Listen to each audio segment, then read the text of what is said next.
วันที่6เดือน3ของการเก็งกำไรนะคนเนาะวันนี้ถือว่าวันที่6แล้วของเดือน3นี่ในการเทรดปั้นพอร์ตและเก็งกำไรเดี๋ยวมาเบิ่งกันนะว่าในรอบเดือนนี้23โมงนะตุ้ยจะเทรดแบบใดแต่ตุ้ยจะใช้เทคนิคและการบริหารต้นทุนแบบใดเดี๋ยวทุกคนเบิ่งคลิปนี้เป็นกรณีศึกษาเนาะ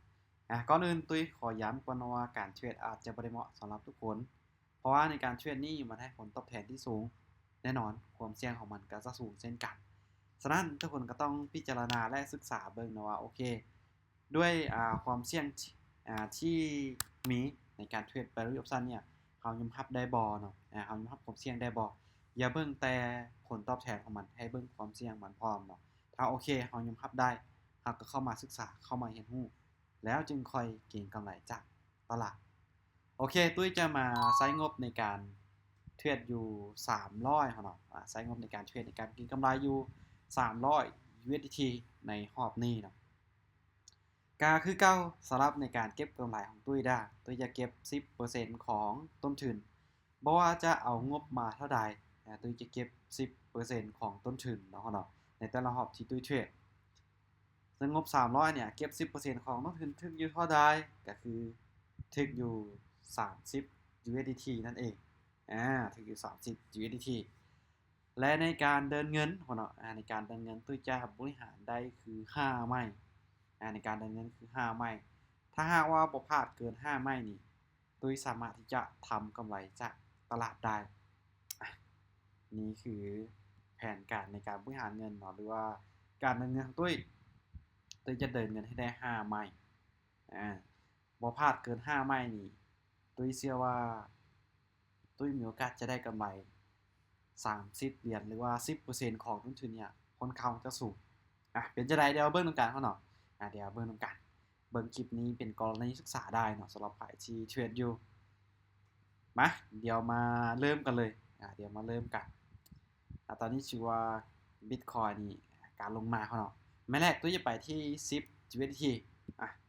ไปที่ฝั่งขายก่อนไปที่ฝั่งขายเนาะว่าปึ๊บกราฟนะบ่ชื่อว่ามีการที่ผลักดันราคาแนวโน้มราคาลงมาจุดนี้มันมีโอกาสจะลงมาหาฐานฮับของมันฐานฮับของมันอยู่ในจุดนี้แล้วมันจึงจะกลับโตขึ้นไปมาเดี๋ยวมาเบิ่งของเนาะออเดอร์นี้ออเดอร์แรกว่าจะเป็นจังได๋จะหมานอยู่บ่เอาอึ๊บแต่ละรอบที่เทรดนี้ออเดอร์แรกนี้บ่หมานเนาะออเดอร์แรกนี้บ่หมานจักดีเลยโอเคแม่แรกพลาดบ่เป็นหยังแม่แรกพลาดบ่เป็นหยังปรับเงินไปกันต่อได้ตุ้ยจะไปที่15เนาะตุ้ยจะบ่ได้คูณเงินไปหลายได้โอเคแห่งขายถือว่าเข้ามาหลายอยู่ตามไปที่ฝั่งขายตามไปที่ฝั่งขายอีก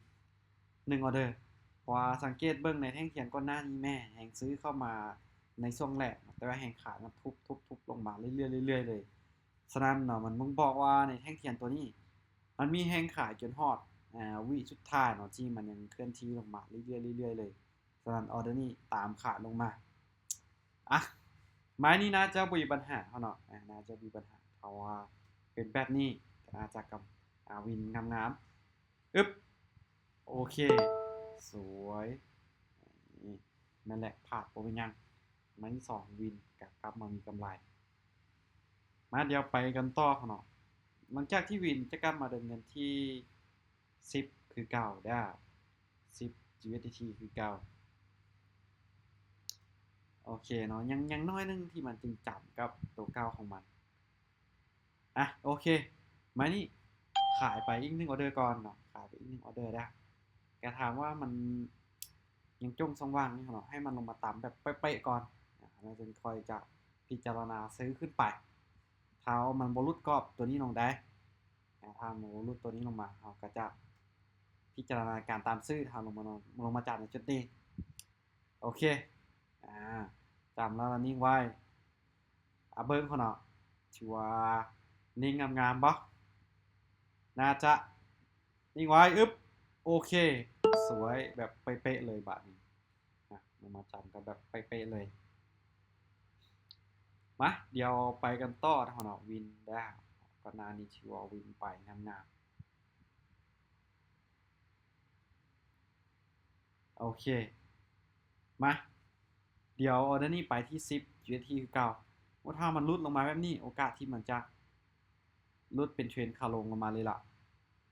อึ๊บโอเคมาขายเลยเขาเนาะออเดอร์นี้ขายเลยเพราะว่าเห็นในแท่งตัวนี้เขาเนาะที่พยายามจะลงมาแล้วก็บวกกับอินดิเคเตอร์นี้ถือว่ามันยัง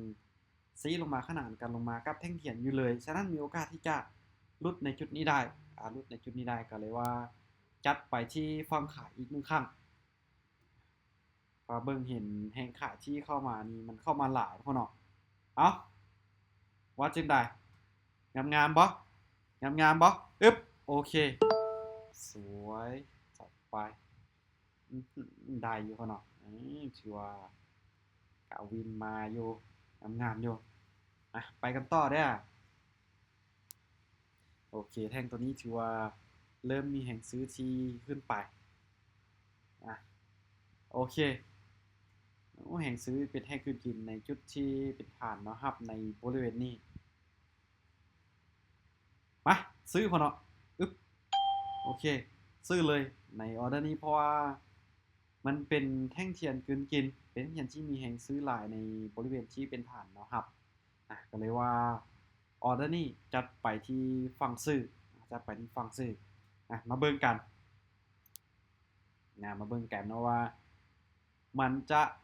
ปิดเขียวงามๆบ่ถ้าออเดอร์นี้ปิดเขียวงามๆนี่ก็ถ้าว่าบ่ตามเป้ากันอย่างอีกออเดอร์นึงอึ๊บโอเคสวยโอเคก็ถือว่ากำไรมา 32.75 เนาะก็ถือว่ากำไรมาตามเป้าได้เทรดไปอยู่ที่5ออเดอร์เทรดไป5ออเดอร์ก็ถือว่า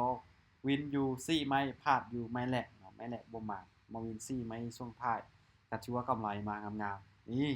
ตามเป้าเขาเนาะใช้เวลาในการเทรด5นาทีในการวิเคราะห์กราฟแต่ก่อนหน้านี้ตุ้ยกับเบิ่งตลาดไปแล้วเนาะก่อนที่ตุ้ยจะมาเทรดก่อนที่ตุ้ยจะมาเฮ็ดคลิปอธิบายการเข้าออเดอร์ให้กับทุกคนได้เบิ่งตุ้ยกับเบิ่งพฤติกรรมของตลาดระยะหนึ่งแล้วก่อนที่ตุ้ยจะตัดสินใจเอาเงินของตุ้ยเนี่ยเข้ามาเก็งกำไรมาเบิ่งเขาเนาะมื้อนี้ตุ้ยเทรด3รอบเทรด3รอบก็คือได้มาที่186.1 USDT โอเคก็ถือว่าผมประกอบการก็ถือว่าค่อนข้างว่าจะดีในมื้อนี้ของค่อนข้างจะดีเข้าตลาด3รอบนะถือว่ากำไรมางามๆอยู่ได้ในรอบเด็ดนะโอเคสำหรับคลิปนี้ของเราตุ้ยก็จะจบไว้ซ้ำนี้สำหรับไผ่ที่โอเคอยากจะศึกษาอยากจะศึกษาอยากจะเรียนรู้ทางด้านของการเทรดเนาะแล้วผมว่าโอเคอยากจะเริ่มต้นจากจุดใดก็สามารถที่จะทักมาปรึกษาตุ้ยได้เนาะตุ้ยจะมีกลุ่มนี้อะคาเดมี่ให้ทุกคนสามารถจะเข้าไปศึกษาเข้าไปเรียนรู้ได้เพราะจะมีการเทรดสดในแต่ละมือในทุกมือให้ทุกคนสามารถเข้าไปศึกษาเข้าไปเรียนรู้ในกราฟตัวจริงกันเลยโอเคสำหรับคลิปนี้บายบายทุกคนได้เดี๋ยวพบกันใหม่ในคลิปต่อไปหรือในโอกาสหน้าครับสำหรับคลิปนี้บายบาย